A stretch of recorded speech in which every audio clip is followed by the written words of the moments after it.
In this video, I'm going to show you how you can easily delete comments on Instagram.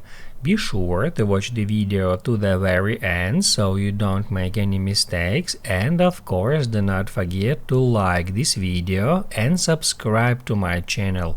Thanks guys.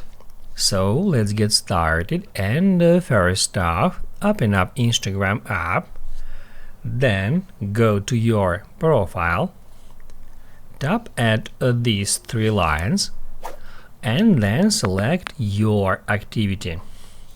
You will be taken to this screen where you can easily find the comments, and if we get into it, it will show us all the comments we have ever left on Instagram.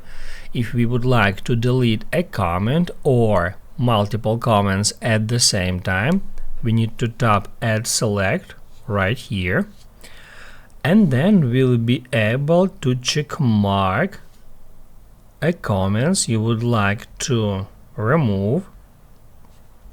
We can easily do this in that way, and once you are done with that, just tap right here at delete to delete all the comments you have checkmarked. To continue, tap at delete. That's how you can easily delete comments on Instagram.